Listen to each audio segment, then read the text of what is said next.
சிம்மராசி நண்பர்களுக்கான மார்ச் மாத ராசி பலன்கள். சிம்ம ராசியை பொறுத்த வரைக்கும் பார்த்தீங்கன்னா, உங்கள் அஷ்டமஸ்தானத்துக்கு ராசிநாதன் போகிறார். உங்களுக்கு எதிரி நீங்கள் தான். உங்களுக்கு ஏதோ ஒரு படத்தில் சொல்லுவானே, என் பேச்சை நானே கேட்க மாட்டேன்னு. அது மாதிரி உங்களுக்கு எதிரி நீங்கள் தான்.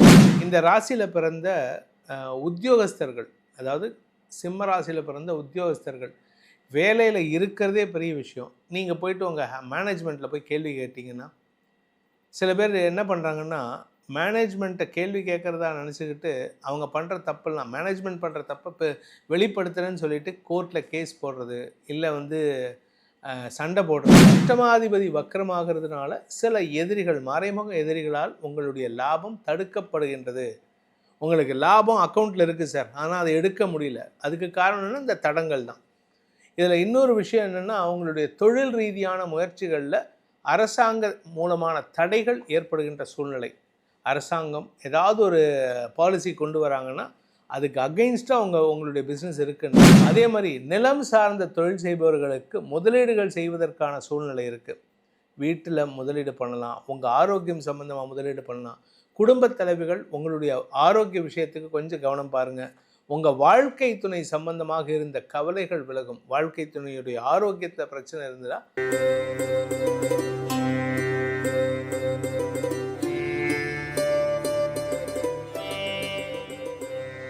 ஓம் ஸ்ரீ குருப்யோ நமக.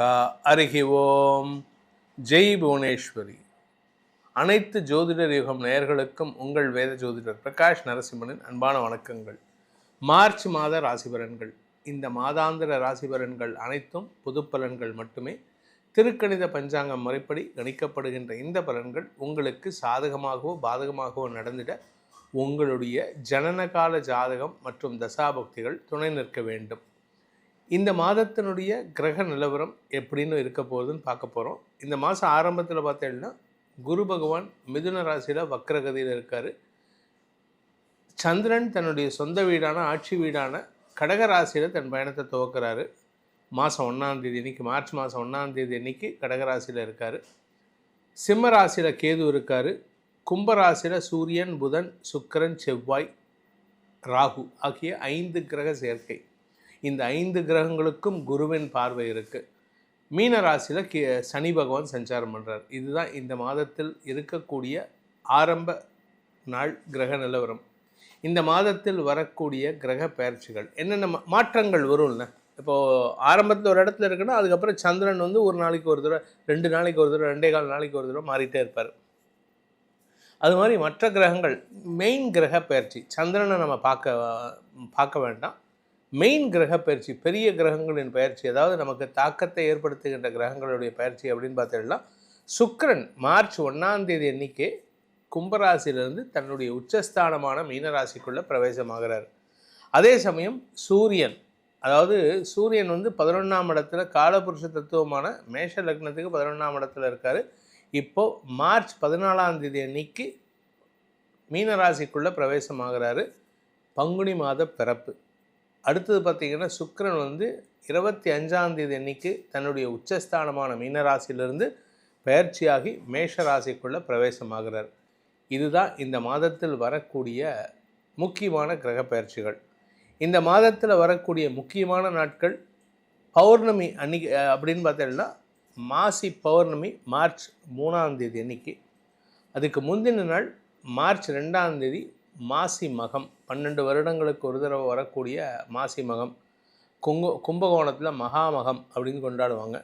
அடுத்தது பார்த்திங்கன்னா மார்ச் 14ஆம் தேதி காரடையான் நோன்பு. சுமங்கலி பெண்கள் தங்களுடைய கணவனின் ஆயுள் நீட்டிப்புக்காக கொண்டாடப்படுகிற பண்டிகை.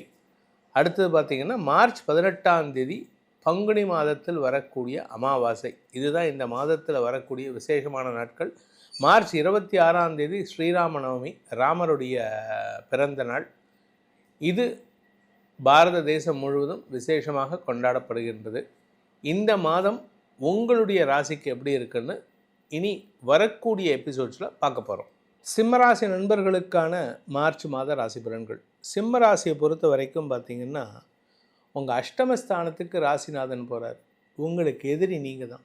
உங்களுக்கு ஏதோ ஒரு படத்தில் சொல்லுவானே, என் பேச்சை நானே கேட்க மாட்டேன்னு. அது மாதிரி உங்களுக்கு எதிரி நீங்கள் தான். உங்களுக்கு வந்து வெளியாள் யாருமே தேவையில்லை. நீங்கள் ஒத்தரே போதும். நீங்களே வாயால் ஒளறி கொட்டி அடுத்தவங்களை சங்கடப்படுத்துகிற மாதிரி பேசுறது மட்டும் இல்லாமல் உங்களை நீங்களே சங்கடப்படுத்திப்பீங்க. நானே அடிச்சுக்கிட்டால் தான் உண்டுன்னு நீங்களே அடிச்சுப்பீங்க. அந்த மாதிரி ஒரு பைத்தியகாரத்தனத்தை பண்ணிகிட்ருக்கீங்க. அவாய்ட் பண்ணுங்கள். இதனால் என்ன ஆகுது அப்படின்னா, ஆரோக்கிய விஷயம் சங்கடத்தை ஏற்படுத்தக்கூடிய வகையில் இருக்குது. உங்களுக்கு வரவேண்டிய அதிர்ஷ்டமான விஷயங்கள் உங்களுக்கு தடுக்கப்படுகின்றது. இதுக்கு காரணம் என்னென்னா, உங்களுடைய முன்ஜென்ம கர்ம வினைகள் தான். அதுக்கு போக்குறதுக்கு ஏதாவது வழி இருக்கா? கண்டிப்பாக பண்ணலாம். அதுக்கு பரிகாரம் நம்ம நிறையா இருக்கே. இந்த மாதத்தை பொறுத்த வரைக்கும், அதாவது மார்ச் மாதத்தில் இந்த சிம்மராசி நண்பர்கள் என்னெல்லாம் பண்ணலாம், என்னெல்லாம் பண்ணக்கூடாது. நம்ம வந்து இந்த பரிகாரத்தை சொல்லும்போது இதெல்லாம் பண்ணுங்கன்னு சொன்னால் பரவாயில்ல. அது கேட்குறாங்க. உங்களுக்கு இது சரியில்லை, அது சரியில்லை அப்படின்னா கோவம் வருது எல்லாத்துக்கும். ஏன் நெகட்டிவாக பேசுகிறீங்கன்ட்டு. அதனால் நான் நல்லதையும் சொல்கிறேன், கெட்டதையும் சொல்கிறேன், பரிகாரத்தையும் சேர்த்து சொல்கிறேன். உங்களை பொறுத்த வரைக்கும் உங்களுடைய ராசிநாதன் அஷ்டமஸ்தானத்துக்கு போய் அமர்றதுனால உங்களுக்கு எதிர்மறை எண்ணங்களால் பாதிக்கப்படுவதற்கான வாய்ப்புகள் இருக்குது. அதே சமயம் குருவின் பார்வை பலம், லாபஸ்தானத்திலேருந்து குரு பார்க்கறதுனால உங்களுடைய பூர்வ புண்ணிய பலம் அதிகரிக்கிறதுக்கான வாய்ப்பு இருக்குது. ஆனால் அது தடுக்கப்படுகின்றது இந்த சூரியன் சனி சேர்க்கையினால். இதில் மாத ஆரம்பத்திலே 1ஆம் தேதி அன்னைக்கு சனி சுக்கிரன் சேர்க்கை ஏற்படுறது. இதனால் எதிர்பாலினத்தவர்களால் ஏற்பட்ட அவமானங்கள் மீண்டும் தலைதூக்குவதற்கு வாய்ப்பு இருக்குது. கணவன் மனைவி உறவில் நீங்கள் கொஞ்சம் விட்டு கொடுத்து போகிற மாதிரி இருக்கும். நீங்கள் தப்பே பண்ணாட்டினா கூட நீங்கள் சில இடத்துல இறங்கி போகிறது தான் நல்லது. அப்போ தான் உங்கள் குடும்ப நிம்மதி ஏற்படுறதுக்கான வாய்ப்பு இருக்குது. இந்த ராசியில் பிறந்த உத்தியோகஸ்தர்கள், அதாவது சிம்ம ராசியில் பிறந்த உத்தியோகஸ்தர்கள் வேலையில் இருக்கிறதே பெரிய விஷயம். நீங்கள் போயிட்டு உங்கள் மேனேஜ்மெண்ட்டில் போய் கேள்வி கேட்டிங்கன்னா, சில பேர் என்ன பண்ணுறாங்கன்னா, மேனேஜ்மெண்ட்டை கேள்வி கேட்குறதா நினச்சிக்கிட்டு அவங்க பண்ணுற தப்பெல்லாம், மேனேஜ்மெண்ட் பண்ணுற தப்பை இப்போ வெளிப்படுத்துகிறேன்னு சொல்லிவிட்டு கோர்ட்டில் கேஸ் போடுறது, இல்லை வந்து சண்டை போடுறது. இது வந்து உங்கள் வேலை கிடையாது. உங்கள் வேலை என்ன? மேனேஜ்மெண்ட் தப்பு பண்ணால் அதை சொல்லலாமே தவிர கோர்ட்டு கேஸ் உங்களுக்கு அகெயின்ஸ்ட். அதாவது எங்கள் வீட்டில் சொல்லுவாங்க, மல்லாக்க படிச்சுட்டு படுத்துக்கிட்டு எச்ச தொப்பினா என்ன ஆகும்? நம்ம மேலே தான் விழும். உங்கள் மேனேஜ்மெண்ட்டுக்கு அகெயின்ஸ்டாக போனீங்கன்னா உங்களுக்கு தான் கெட்ட பேர், அடுத்தவங்களுக்கு கிடையாது. அதனால் நீங்கள் கொஞ்சம் எச்சரிக்கையாக இருக்கணும். அடுத்தவங்க விஷயத்தில் தலையிடாதது போல் நீங்கள் உங்களுடைய மேனேஜ்மெண்ட் விஷயத்தில், உங்கள் ஆஃபீஸ் விஷயத்தில் உங்களுடைய கடமை என்னவோ அதை மட்டும் பண்ணுங்கள். நான் போயிட்டு ஊரை திருத்துறாங்கிற கான்செப்டில் இறங்காதீங்க. இந்த சிம்ம ராசியில் பிறந்த உத்தியோகஸ்தர்களுக்கு சொன்னது போல் வியாபாரிகள், சுய தொழில் செய்பவர்கள், வியாபாரிகள், உங்களுக்கு லாபம் பெருகுவதற்கான சூழ்நிலை இருக்குது. ஆனால் லாபம் வரலை. காரணம் என்னென்னா, 11ஆம் இடத்துல குரு வக்கரமாக இருக்கார். அஷ்டமாதிபதி வக்கரமாகிறதுனால சில எதிரிகள், மறைமுக எதிரிகளால் உங்களுடைய லாபம் தடுக்கப்படுகின்றது. உங்களுக்கு லாபம் அக்கௌண்ட்டில் இருக்குது சார், ஆனால் அதை எடுக்க முடியல. அதுக்கு காரணம் என்ன? இந்த தடங்கள் தான். இதில் இன்னொரு விஷயம் என்னென்னா, அவங்களுடைய தொழில் ரீதியான முயற்சிகளில் அரசாங்க மூலமான தடைகள் ஏற்படுகின்ற சூழ்நிலை. அரசாங்கம் ஏதாவது ஒரு பாலிசி கொண்டு வராங்கன்னா அதுக்கு அகெயின்ஸ்டாக உங்களுடைய பிஸ்னஸ் இருக்குன்னா அப்போ தடை வரத்தான் செய்யும். நீங்கள் வெளியுறவுத்துறையில் ஒர்க் பண்ணுறீங்க, அதாவது ஃபாரின் ரிலேட்டட் பிஸ்னஸ் பண்ணுறீங்க, ஃபாரின் பாலிசி ரிலேட்டட் பிஸ்னஸ் பண்ணுறீங்க, அதெல்லாம் உங்களுக்கு இப்போது நல்ல மாற்றத்தை ஏற்படுத்தி கொடுக்கறதுக்கான வாய்ப்பு இருக்குது. ஏன்னா இப்போ வந்து இருக்கிற situation, India is more friendly towards the world countries. கிட்டத்தட்ட ஒரு 60 நாடுகளுக்கு நீங்கள் வந்து விசா இல்லாமல் போகலாம், அங்கே பிஸ்னஸ் பண்ணலாம். அப்பேற்பட்ட ஒரு சூப்பரான டைமில் இருக்கும். இதெல்லாம் வந்து முன்னாடி இருந்ததா அப்படின்னு கேட்டால் இல்லை. இப்போ நல்ல அமைப்பு வந்திருக்கு, அதை சாதகமாக பயன்படுத்திக்கோங்க. அதே மாதிரி நிலம் சார்ந்த தொழில் செய்பவர்களுக்கு முதலீடுகள் செய்வதற்கான சூழ்நிலை இருக்குது. வீட்டில் முதலீடு பண்ணலாம், உங்கள் ஆரோக்கியம் சம்மந்தமாக முதலீடு பண்ணலாம். குடும்பத் தலைவிகள் உங்களுடைய ஆரோக்கிய விஷயத்துக்கு கொஞ்சம் கவனம் பாருங்கள். உங்கள் வாழ்க்கை துணை சம்பந்தமாக இருந்த கவலைகள் விலகும். வாழ்க்கை துணையுடைய ஆரோக்கியத்தில் பிரச்சனை இருந்ததா அதுக்கு தீர்வு கிடைக்கிறதுக்கு வாய்ப்பு இருக்குது. ஸோ இந்த மாதத்துக்கான சந்திராஷ்டம நாட்கள் மார்ச் 18 முதல் 21ஆம் தேதி விடியற்காலை வரை இருக்குது. உங்களுக்கான பரிகாரம், இந்த மாதத்துக்கான பரிகாரம் அப்படின்னு பார்த்தீங்கன்னா, தினமும் சூரிய நமஸ்காரம் பண்ணுங்கள், சூரியனுக்கு உண்டான ஆதித்ய கிருதத்தை சொல்லுங்கள், கூடவே துர்கா சப்த ஸ்லோக்கியும் சொல்லி வாருங்கள். மன நிம்மதி ஏற்பட்டு ஆரோக்கிய நிம்மதியும் ஏற்படும். குழப்பங்கள் நிவர்த்தியாகும். ஜோதிடர் யுகம் நேயர்கள் அனைவருக்கும் உங்களுடைய தனிப்பட்ட ராசி பலன்களை நம்ம கொடுத்துருக்கோம். அதாவது தனிப்பட்ட ராசி பலன்கள் பொதுவான பலன்கள் கொடுத்துருக்கோம். சார் எனக்கு இது வந்து பொதுவான பலன் கொடுக்குறீங்க, என்னோட ஜாதகத்துக்கு பலன் சொல்லுவீங்களா அப்படின்னா தாராளமாக சொல்கிறேன். அதற்கு கீழே 2 வாட்ஸ்அப் எண் கொடுத்துருக்கேன். 80ல் ஆரம்பிக்கிற நம்பர் வந்து it is for direct appointment. அதில் டைரெக்டாக அப்பாயின்மெண்ட் வந்து வாங்கி நேரில் வரவங்க அதில் காண்டாக்ட் பண்ணுங்கள்.